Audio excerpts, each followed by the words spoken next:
మిత్రులందరికీ శుభోదయం. నేను మీ హరి. మరి ఇప్పటి వరకు సైకాలజీలో పెరుగుదల వికాసం అనే టాపిక్ని సుమారుగా 7 వీడియోలతో 700 బిట్లతో కంప్లీట్ చేయడం జరిగిందండి. అదేవిధంగా అభ్యసనం అనే చాప్టర్ కూడా 7 వీడియోలతో 700 బిట్లతో కంప్లీట్ చేయడం జరిగింది. ఇప్పుడు వైయక్తిక భేదాలు ప్రజ్ఞ అనే చాప్టర్లోకి వచ్చామండి. మరి పెరుగుదల వికాసానికి అదేవిధంగా అభ్యసనానికి సంబంధించినటువంటి వీడియోలు ఈ వీడియో డిస్క్రిప్షన్లో లింక్ ఇవ్వడం జరిగిందండి.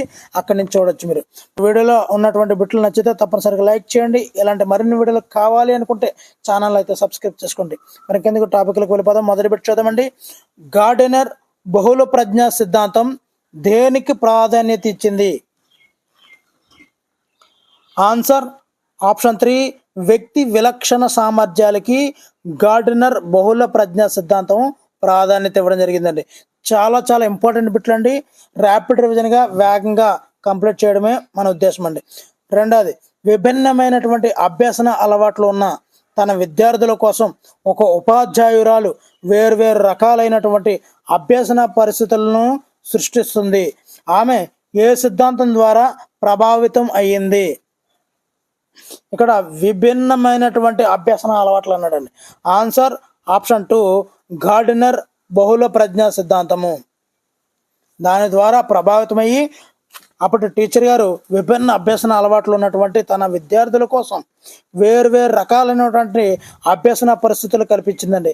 ఇక్కడ ఉన్నటువంటిది గార్డెనర్ బహుళ ప్రజ్ఞా సిద్ధాంతం అండి. మూడవది, పాఠశాలలోని వైయక్తిక విభేదాలను ఏ విధంగా నిర్వహించాలి? ఆన్సర్ ఆప్షన్ 1 విద్యార్థుల వైయక్తిక సామర్థ్యాల మధ్య అంతరాన్ని అంటే తేడాన్ని పూరించాలి. ఆ యొక్క వైయక్తిక భేదాల మధ్య ఉన్నటువంటి దూరాన్ని తగ్గించే విధంగా ఉపాధ్యాయులు కృషి చేయాలి పాఠశాలలో. నాలుగవదండి, వైయక్తిక విభేదాలను సమాధానపరచడంలో పాఠశాల ఎలాంటి సహాయం చేయగలదు? ఆన్సర్ ఆప్షన్ 1 శిశు కేంద్రీకృత పాఠ్య ప్రణాళికను అనుసరిస్తూ విద్యార్థులకు బహువిధాలైనటువంటి అభ్యసన అవకాశాలు అయితే కల్పించాలి. ఆ విధంగా వైయక్తిక విభేదాలను సమాధానపరచడంలో పాఠశాల సహాయం చేసింది అవుతుందండి. ఐదవదండి, అభ్యాసకుల్లో వైయక్తిక భేదాలు అనేది సాధారణం. వాటి కోసం ఉపాధ్యాయుడు ఏం చేయాలి వాటిని తొలగించడానికి? ఆన్సర్ ఆప్షన్ 1 విభిన్నమైనటువంటి అభ్యసన అనుభవాలు కల్పించాలండి ఈ యొక్క వైయక్తిక భేదాలని తొలగించడం కోసం. ఆరవదండి, క్రింది వాటిలో బహుళ ప్రజ్ఞా సిద్ధాంతం పట్ల ప్రధానమైనటువంటి విమర్శ ఏది? ఆన్సర్ ఆప్షన్ 3 ప్రతిభావంతులు కేవలం ఒకే రంగంలో శ్రేష్టత కలిగి ఉంటారు. కానీ ఇక్కడ వివిధ అభ్యసన పరిస్థితుల వల్ల వివిధ రంగాలను టచ్ చేస్తుంటారు. కానీ ప్రతిభావంతులు కేవలం ఒకే రంగంలో శ్రేష్టత కలిగి ఉంటారు అనేది ప్రధానమైనటువంటి విమర్శ అండి బహుళ ప్రజ్ఞా సిద్ధాంతానికి. ఏడో చూద్దామండి. క్రింది వాటిలో పిల్లల సృజనాత్మకతను వికసింపజేసే కృత్యం ఏది? ఆన్సర్ ఆప్షన్ 4 పిల్లలు ప్రశ్నించడానికి వారి అంతర్గత శక్తులను అభివృద్ధి చేయడానికి తగిన వాతావరణాన్ని ఏర్పరచడం అనేది పిల్లల సృజనాత్మకతను పెంపొందించే కృత్యం అండి. ఎనిమిదవదండి, తరగతి గదిలోని విద్యార్థుల వైయక్తిక భేదాలు అనేవి? Answer option 4 లాభదాయకమైనవండి. ఎందుకంటే ఉపాధ్యాయుడు విస్తృతమైనటువంటి సంజ్ఞానాత్మక నిర్మితులను అన్వేషించాల్సి ఉంటుంది. వైయక్తిక భేదాలు అనేవి ఖచ్చితంగా ఉండడం అనేది చాలా మంచిదండి. తొమ్మిదవది, క్రింది వాటిలో ఏది ప్రజ్ఞావంతుడి లక్షణం కాదు? ఆన్సర్ ఆప్షన్ 3 సుదీర్ఘమైన వ్యాసాన్ని కూడా త్వరగా పెట్టడం. ఇది ప్రజ్ఞావంతుడి లక్షణం కాదండి, త్వరగా బట్టి పెట్టడం. మరి ఏది మంచి లక్షణాలు చూద్దాం.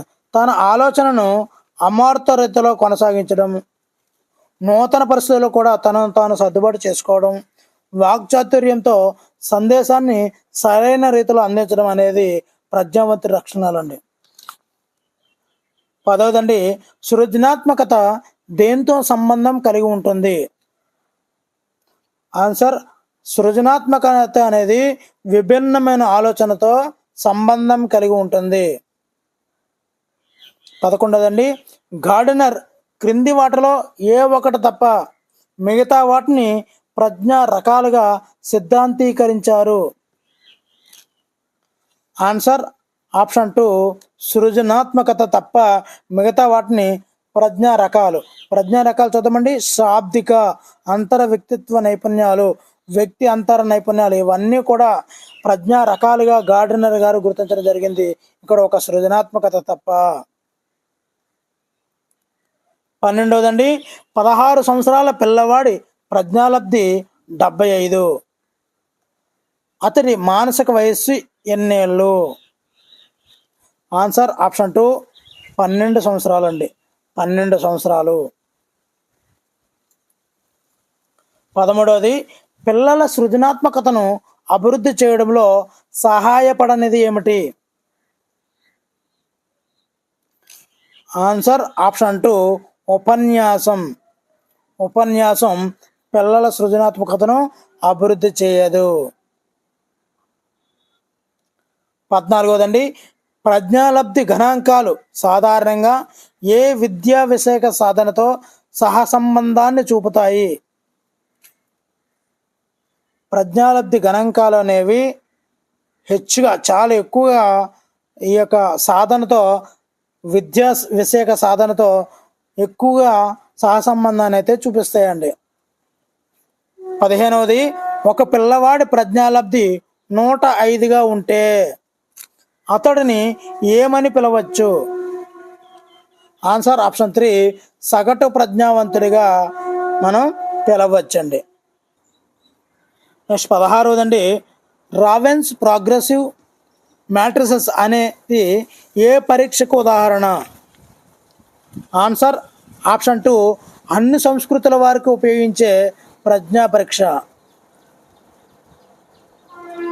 17వదండి, వైయక్తిక భేదాలను సంతృప్తి పరచడంలో ఒక ఉపాధ్యాయుడి పాత్ర ఏ విధంగా ఉండాలి? ఆన్సర్ ఆప్షన్ 3, 1 and 2 అండి. అంటే పిల్లల సహజ సామర్థ్యాలు, అభిరుచులు, వైఖరులు తెలుసుకునే ప్రయత్నం అయితే చేయాలి. అదేవిధంగా పిల్లల అవసరాలకు అనుగుణంగా పాఠ్య ప్రణాళికను సరిదిద్దాలండి. సో ఈ రెండు ఉన్నట్లయితే వైయక్తిక భేదాలను సంతృప్తిపరచడంలో ఉపాధ్యాయుడు న్యాయం చేసిన వాడు అవుతాడండి. 18వది, ప్రజ్ఞలో వైయక్తిక భేదాలు ఏర్పడడానికి కారణం ఏమిటి? ఆన్సర్ ఆప్షన్ 4, ఆనువంశికత, పరిసర కారకాలు అనేవి ప్రజ్ఞలో వైయక్తిక భేదాలు ఏర్పడడానికి ప్రధానమైనటువంటి కారణాలండి. 19వది, ప్రజ్ఞకు సంబంధించి సరైన నిర్వచనం, సరైన ప్రవచనం ఏమిటి? ప్రజ్ఞ అనేది అభ్యసించే సామర్థ్యం. అభ్యసించే సామర్థ్యం. 25 అండి, టర్మన్ ప్రకారం, LM టర్మన్ ప్రకారం ప్రజ్ఞ అంటే ఏమిటి? ఆన్సర్ అమూర్త ఆలోచన సామర్థ్యమే ప్రజ్ఞ అనే నిర్వచనం ఇచ్చాడండి మన టర్మన్ గారు. అమూర్త ఆలోచన సామర్థ్యమే ప్రజ్ఞ అని చెప్పి టర్మన్ గారు ప్రజ్ఞకి నిర్వచనం ఇవ్వడం జరిగింది. 21వదండి, గార్డెనర్ పేర్కొన్నటువంటి 7 రకాలైనటువంటి ప్రజ్ఞ పట్టికలో లేనిది ఏమిటి? ఆన్సర్ ఆప్షన్ 2, ఉద్వేగ ప్రజ్ఞ అనేది లేదండి. ఉద్వేగ ప్రజ్ఞ అనేది లేదు. 22వదండి, ఎలాంటి శిక్షణ లేకుండా ఒక విద్యార్థి సమర్థంగా చిత్రాలు గీయడానికి కారణం ఆ విద్యార్థి యొక్క ఏమిటి? ఆన్సర్ ఆప్షన్ 2, సహజ సామర్థ్యం. మరి ఎలాంటి శిక్షణ లేకుండా విద్యార్థి సమర్థంగా చిత్రాలు గీస్తున్నాడు అంటే అతనికి ఆటోమేటిక్గా సహజ సామర్థ్యంగా ఉన్నట్లే. 23వదండి, ధార్నడక్ ప్రకారము వ్యక్తిలోని చలన కౌశలాలను నియంత్రిస్తూ యాంత్రిక ప్రజ్ఞను ప్రభావితం చేసే మెదడు భాగం ఏది? యాంత్రిక ప్రజ్ఞను ప్రభావితం చేసే మెదడు భాగం ఏది?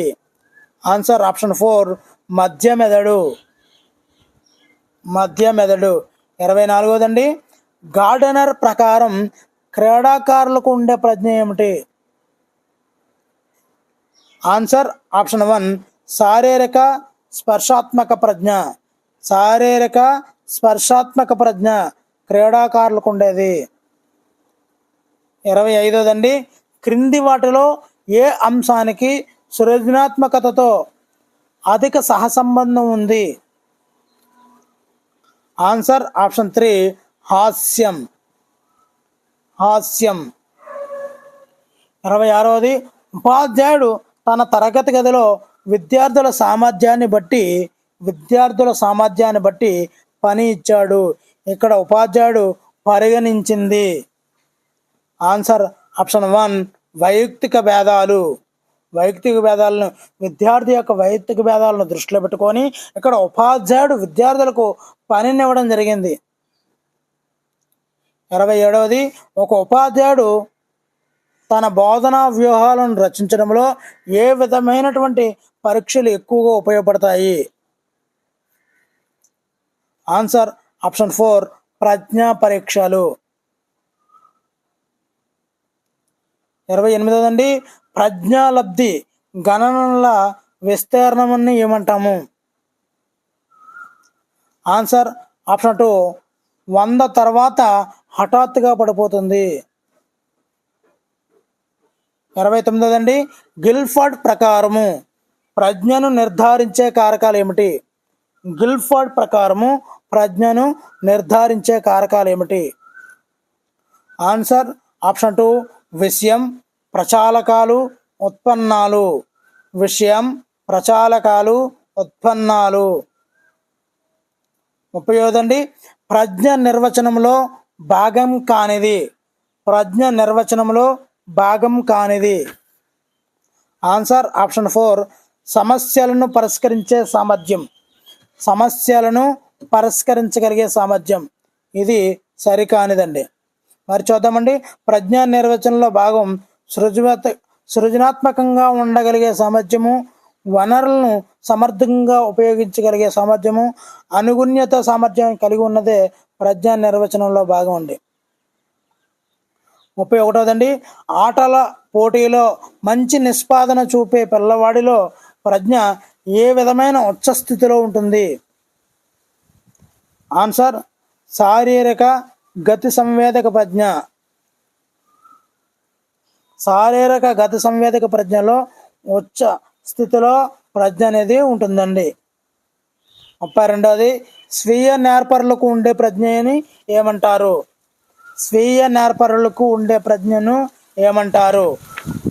ఆన్సర్ ఆప్షన్ 3 వ్యక్తంతర్గత ప్రజ్ఞ. వ్యక్తంతర్గత ప్రజ్ఞ. మరి చివరి పెట్టండి. వీడియోని చూస్తున్నారు కానీ దయచేసి లైక్ చేయడం లేదండి.